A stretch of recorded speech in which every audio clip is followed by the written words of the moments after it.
Hey guys, welcome back. It's Maverick here with episode 5 of Violet Evergarden.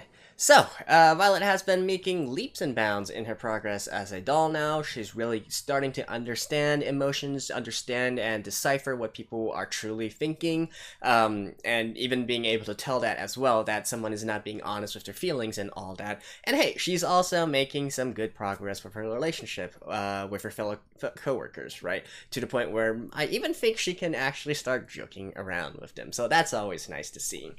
But I don't really think that these stories, at least up to now, have any particular connection between them, right? We're literally just going through various short stories, watching different characters, and seeing Violet progress along. So I think we should just get into the episode and see which character we see this time.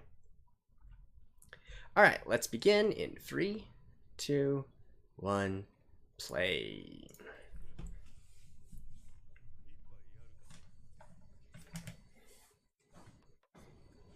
Army Academy. Oh.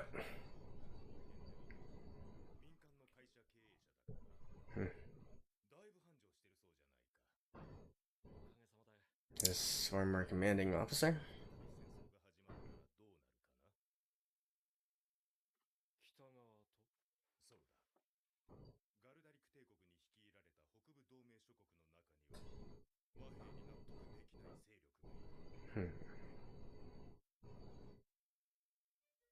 Three stars. Or, sorry, not 3 stars. I think maybe a colonel?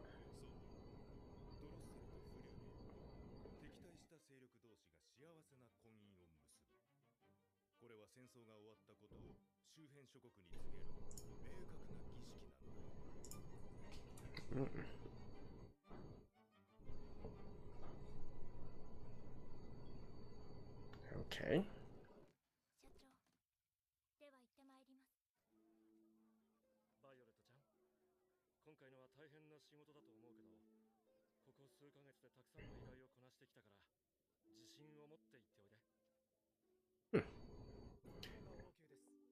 There's... Wow. This seems to be... Yeah. You're not military anymore, Violet. Don't salute.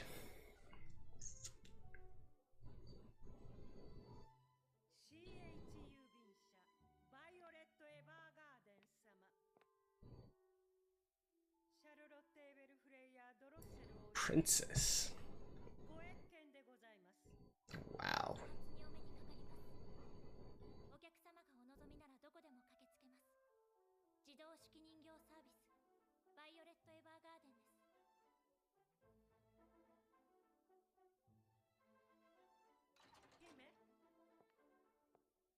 Oh. Not there. Oh, just there.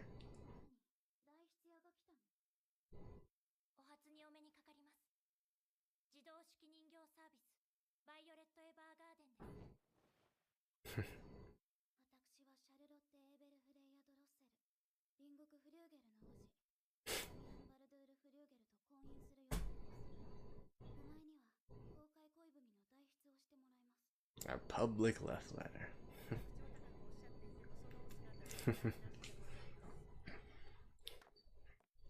This is an arranged marriage, right?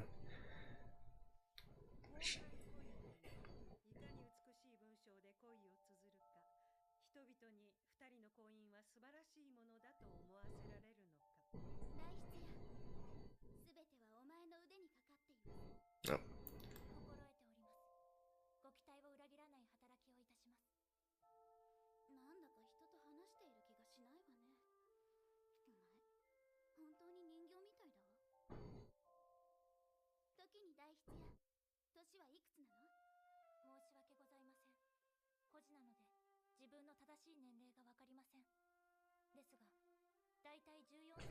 $14?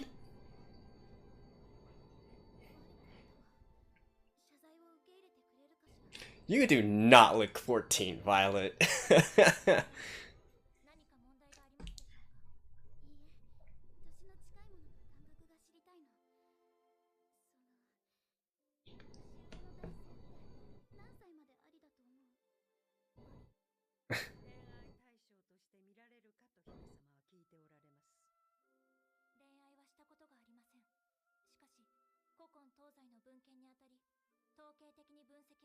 Statistical.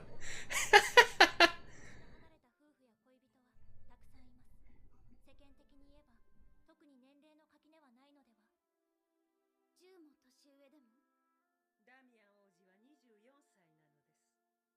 問題ないと思われます。愛がなくて。Oh, these two are both 14? Okay.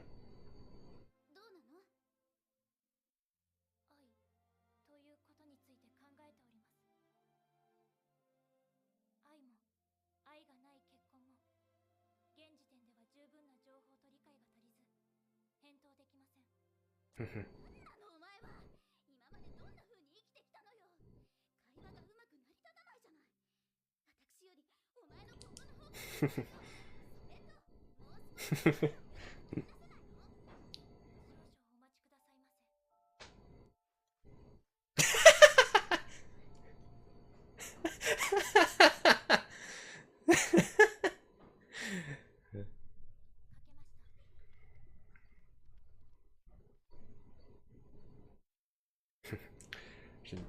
Oh, she's gonna read it.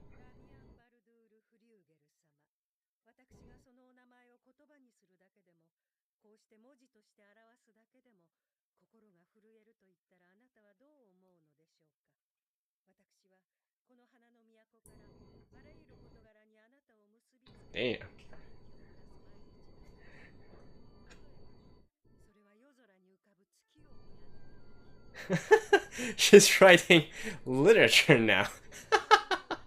Holy shit, Violet. 次にこう考えるのです。あなたは同じものを見て何を Wow. 指定通り月と花が入っていますね。お前、恋文うまいじゃない。 Yeah, that is quite impressive. おお、両国の婚姻近しか。どうやらうまくいきそうだな。白椿の城でその美しさを称えられるシャルロッテ・エーベルフレイヤ・ドロッセル様。私の恋の物語。How is this? 私は早く私のあなたに触れたいと思っています。失礼いたします。さすがに美麗な文章ですね。恥じらっていらっし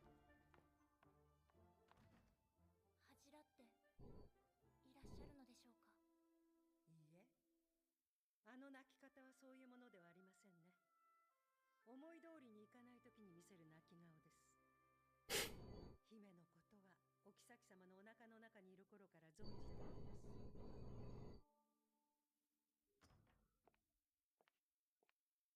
姫、お隠れになってどこにいるのかすぐにわかりますよ。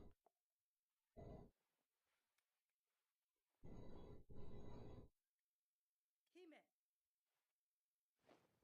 She's gone. Wait. 姫は感情的になるとご自身の立場をお忘れになられる。フリューゲルに嫁がれれば、このアルベルタはいない。 Right, is she still there? Yeah, she's still there. 私は宮廷女官です。私の身は王宮のものであって、シャルロッテ様のものではないのです。お前は私のものよ。お前が母上の腹から私を取り上げて、お前が私を育てたのよ。私。私はお前のものだわ。手紙もお前も何もかも。出て行って、出て行ってよ。いいえ、おそばにおります。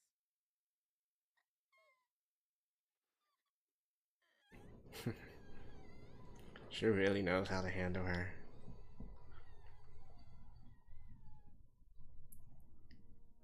シャルロッテ様、次の手紙はいかがいたしますか。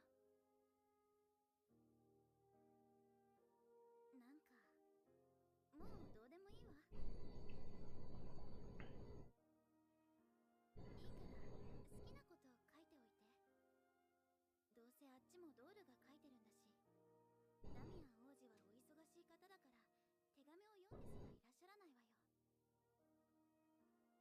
何を書いたって同じだわ。シャルロッテ様はあちらのお返事に満足されていないようですね。そういうわけじゃないわ。ただ私が一度だけお会いしたダミアン様は Oh, wait, they've actually met before? Okay. Well, this makes things a lot easier. ね、今だけドロッセルの王女をやめてもいいかしら。バイオレット、あなたも今だけはドールをやめてありのままの姿で私の話を聞いて、ただ聞いてくれるだけでいいの。はい。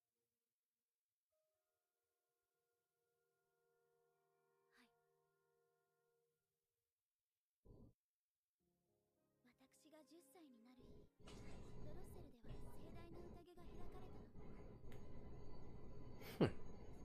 王族は10歳になればもう結婚の対象。会う相手すべてが見合いの相手。誕生日を祝われてる気が全くしなかったわ。So, Drosel was the only one who made an impression on him? On her, I mean.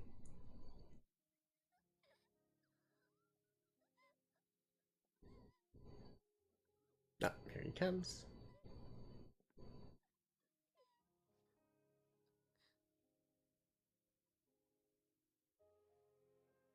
よう、誰も見つけてくれなかった。 Wait, this voice. 泣け泣け、もっと泣いていい。 This voice.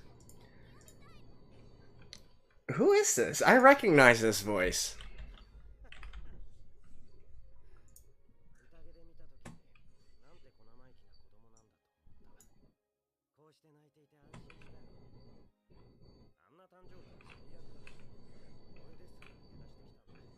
どうもここにいなくて。じゃあな。 I feel like I should recognize this voice. あの方はありのままで私に話しかけてくれた。たったそれだけ。だ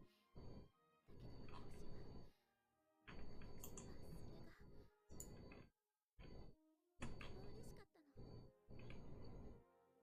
その後戦争が悪化して私の結婚どころではなくなったの。ところが戦争が終わってすぐに縁談が持ち込まれて驚いたわ。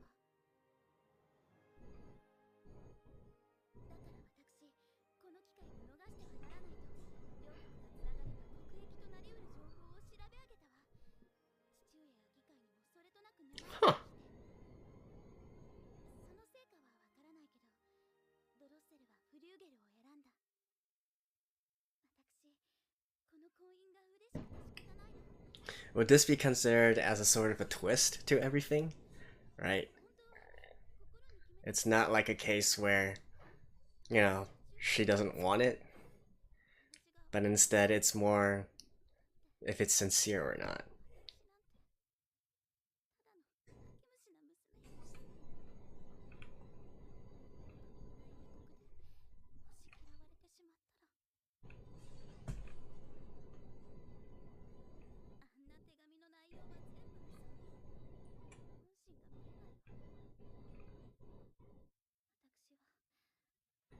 あの方の本当の気持ちが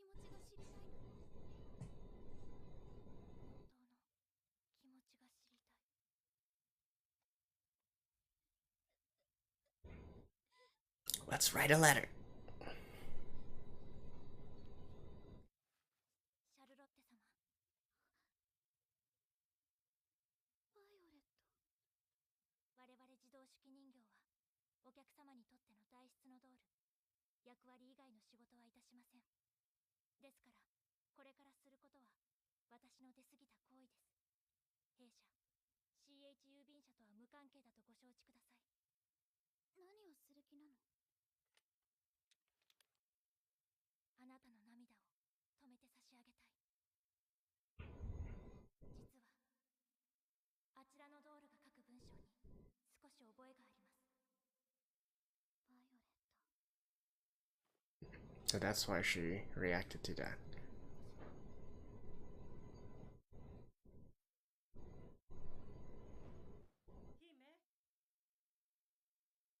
シャルロッテ・エーベルフレイヤ・ドロッセル様、あの月の夜、白椿の庭での俺のことを覚えていますか？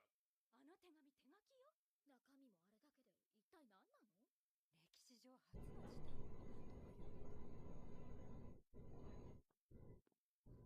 バイオレット。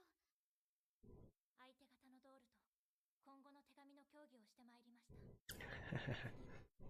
あなたが手紙を書いてください。あなた自身のことは。Nice. ダミアン・バルドゥール・フリューゲル様。覚えています。あなた、私の泣き顔を見て笑いましたね。私、とても。And this is made public to all. Jeez. その時の優しさをいつまでも覚えています。年相応の君が可愛くて笑ったんだ。悪気があったわけじゃない。ごめんよ。俺は Wait, is this Kenjiro? みんなが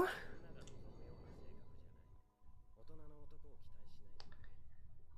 Ah, it's Kenjiro. Yeah, it's Kenjiro. Okay, okay. 本気の恋人みたい。私は仲良しで感触持ちです。きっとあなたを夢中にさせるような女性です。そんなことないよ。姫様を安心させてやるよ、王子様。妹がいるから泣き虫な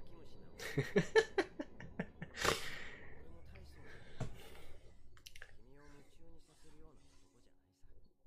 何言ってんだよ。男なら俺についてこいだろう。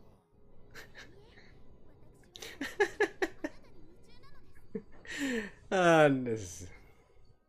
あれは腕のいいドールが書いてくれたんだ。手紙のあなたではありません。4年前、私の頭を撫でてくれた結果のあなたです。たった一度泣いているのを慰めただけだよ。私はそのたった一度をずっと宝石のように大切にしてきたのです。 Like, holy shit. Look at this dialogue between them. 女心もわからない。君を置いて狩りに出かけたりすると思う。きっと君をがっかりさせると思うよ。大人になる過程でもっと素敵な人に出会うと思う。お言葉ですが、素敵な男性とはどのような方ですか？私が思う素敵な方というのは、自分を偽らず接してくれる方です。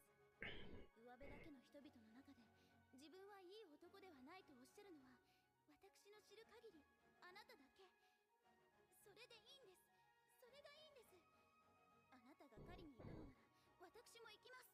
どんな王子を舐めないでください。どんな物語を告げるように教育されています。遠乗りなら私の方が。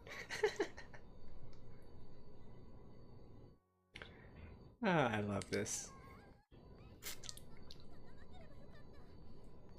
愛くない生意気な女と思われているに違いないわ。こんなことならバイオレットに全て任せておけばよかった。アルベルタも止めてくれればよかったのに。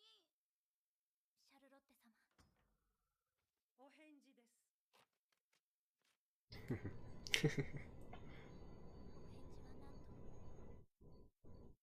今宵月下の庭園で。 Oh, finally.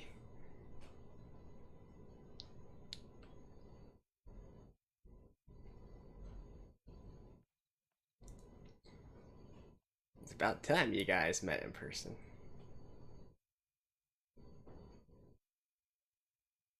おう、ダミアン様。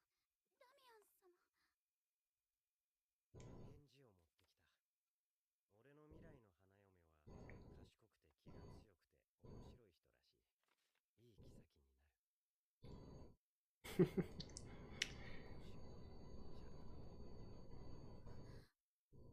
Hi. 結婚してくれないか？ Aww. 恋が実りまし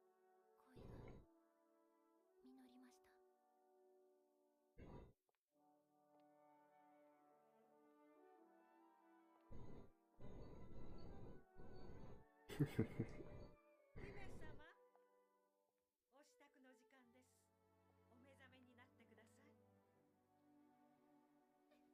You know, if there's one thing... Oh, she's ready already.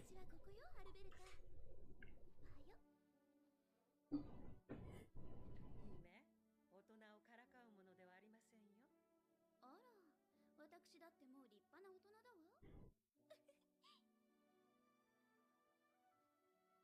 さあ、お支度を、シャルロッテ様。Ah. バイオレット、どこにいるのかしら。もう国を出ている頃でしょう。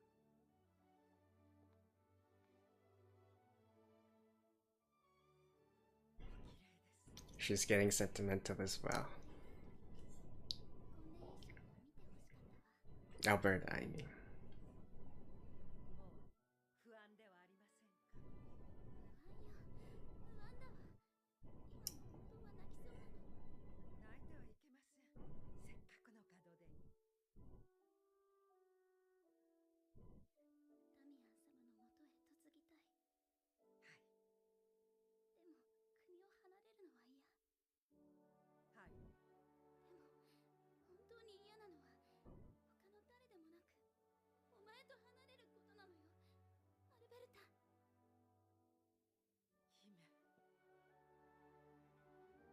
嫌なのは他の誰でもなくお前と離れることなのよ、アルベルタ。姫。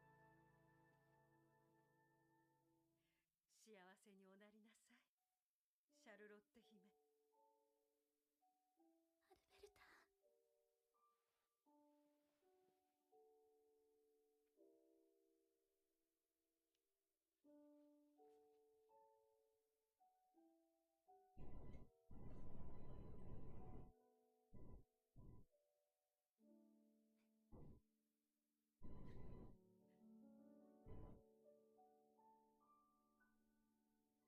Oh man, this is getting me teary-eyed as well.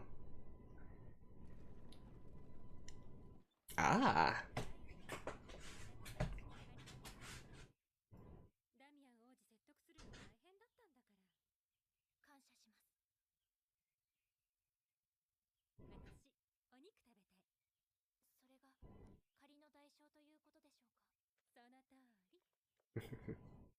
了解しました。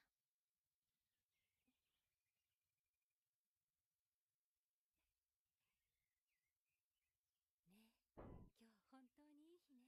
What, is she smiling? Or what? Yeah! Ah. This episode was a little too sweet for my heart. Holy shit. I'll see you guys after this. Okay, there's a little bit more after the ending. Let's watch this in 3, 2, 1, play.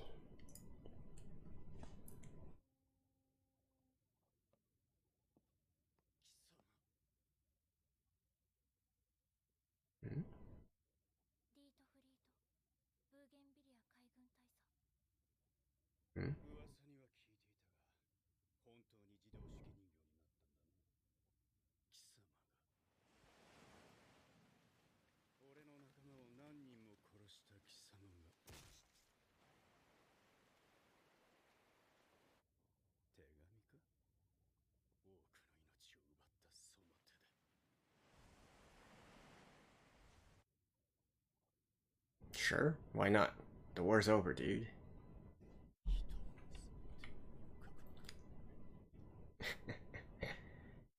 Alright, see you guys after this.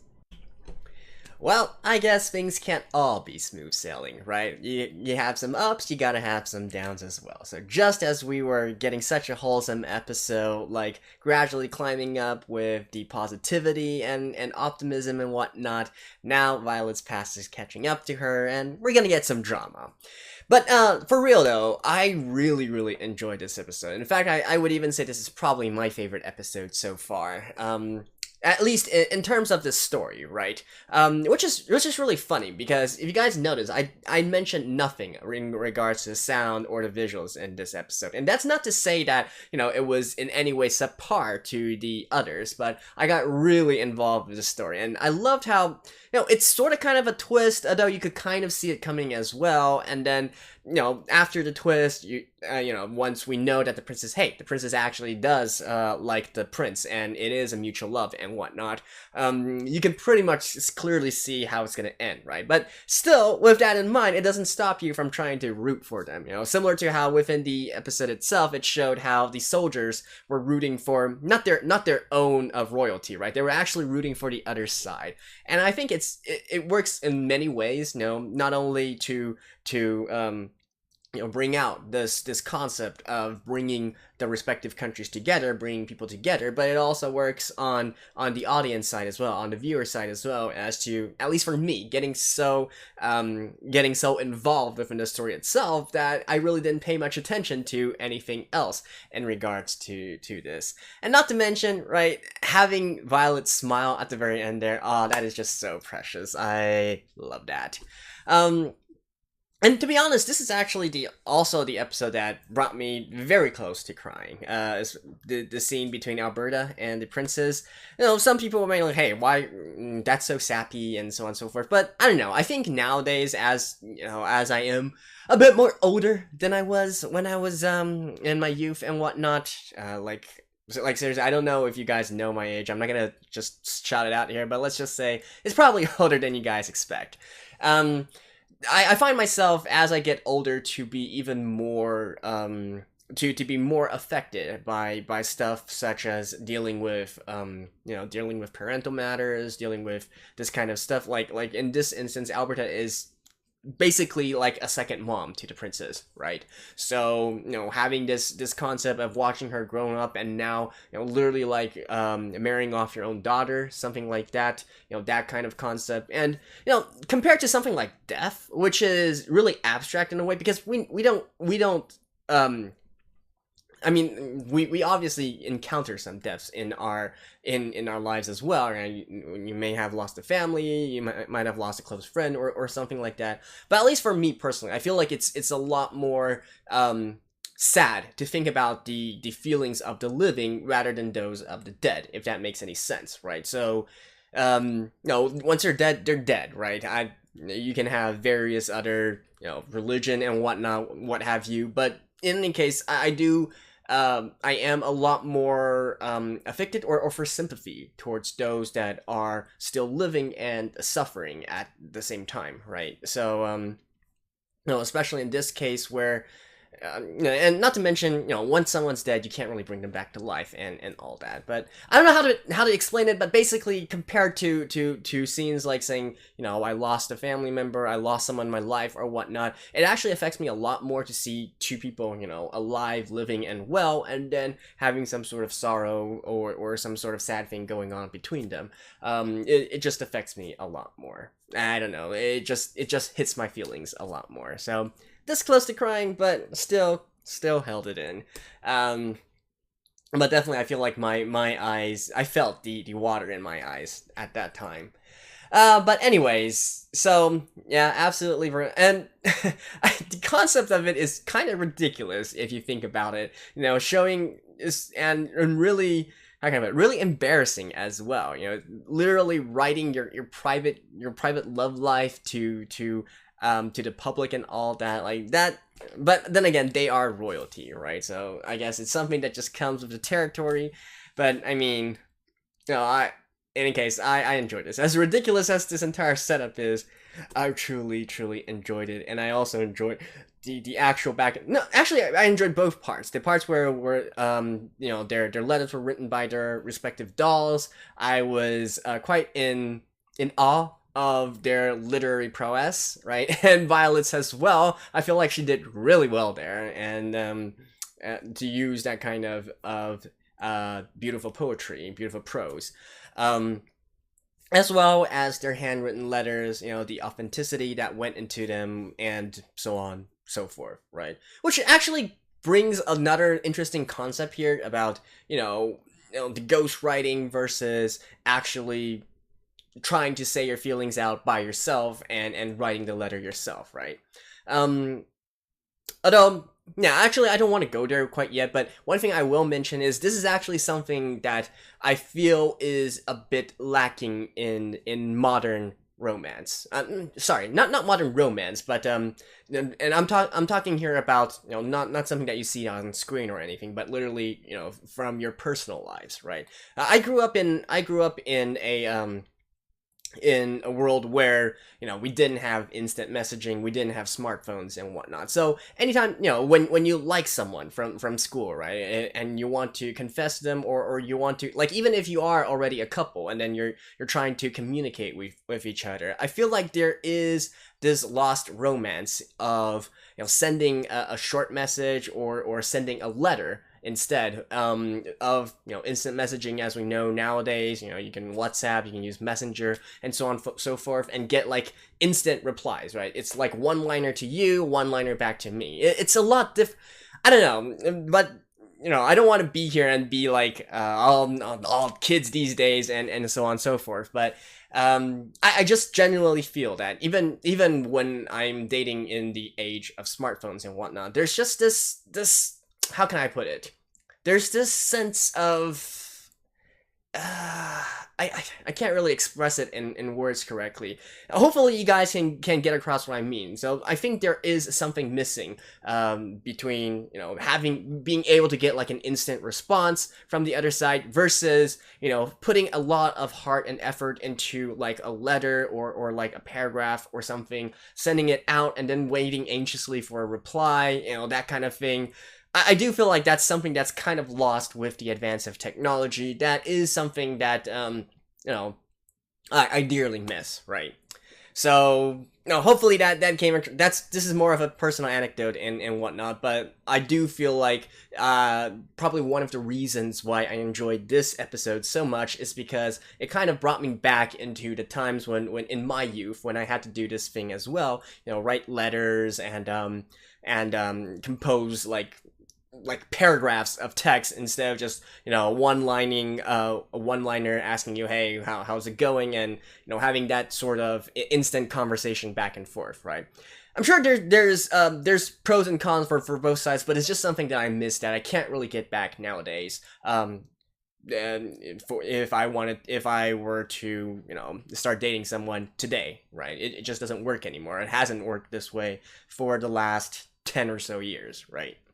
But anyways, that's it for episode 5 of Violet Evergarden. Let me know what you guys think as well. Do any of you connect with me on this aspect of writing letters and love and all that? And, well, let's just prepare ourselves for the drama in the next one. Alright, see you guys, and bye-bye.